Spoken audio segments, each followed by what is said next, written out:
The Chronicle, Chapter 1, Balkan Europe. 1. The European War and After. Observe now your own epoch of history as it appears to the last men. Long before the human spirit awoke to clear cognizance of the world and itself, it sometimes stirred in its sleep, opened bewildered eyes, and slept again.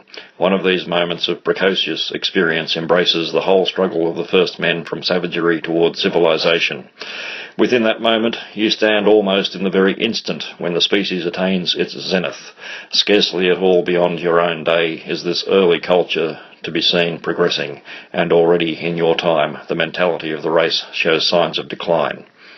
The first, and some would say the greatest achievement of your own Western culture was the conceiving of two ideals of conduct, both essential to the spirit's well-being. Socrates, delighting in the truth for its own sake and not merely for practical ends, glorified unbiased thinking, honesty of mind and speech.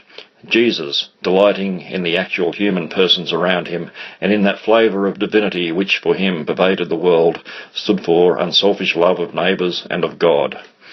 Socrates woke to the ideal of dispassionate intelligence, Jesus to the ideal of passionate yet self-oblivious worship. Socrates urged intellectual integrity, Jesus integrity of will. Each, of course, though starting with a different emphasis, involved the other.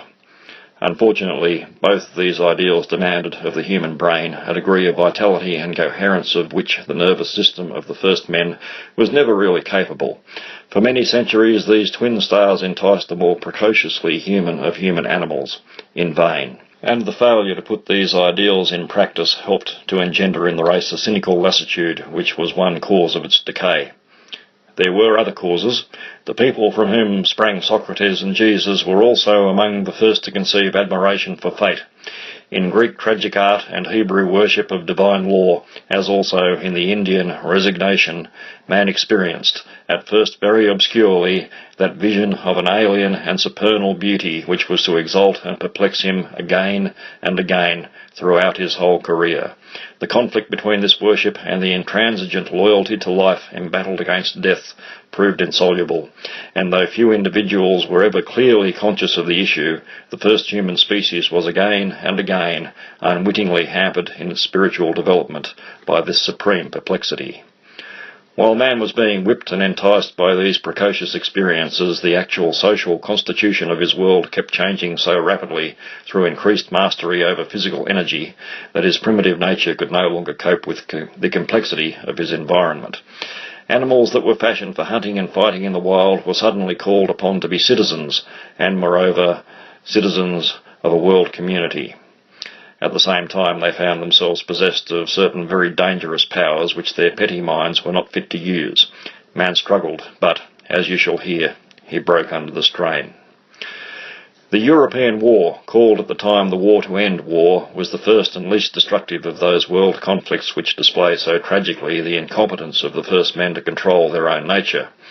At the outset, a tangle of motives, some honourable and some disreputable, ignited a conflict for which both antagonists were all too well prepared, though neither seriously intended it.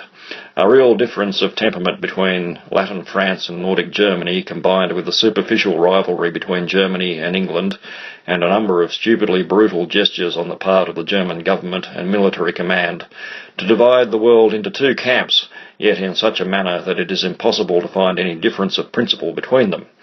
During the struggle, each party was convinced that it alone stood for civilization, but in fact both succumbed now and again to impulses of sheer brutality, and both achieved acts not merely of heroism, but of generosity unusual among the first men.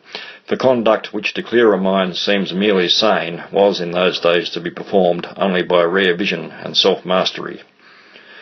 As the months of agony advanced, there was bred in the warring peoples a genuine, even passionate will for peace and a united world.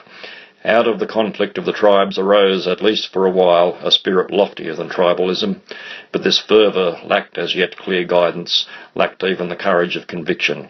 The peace which followed the European War is one of the most significant moments of ancient history, for it epitomises both the dawning vision and the incurable blindness, both the impulse towards a higher loyalty and the compulsive tribalism of a race which was, after all, but superficially human.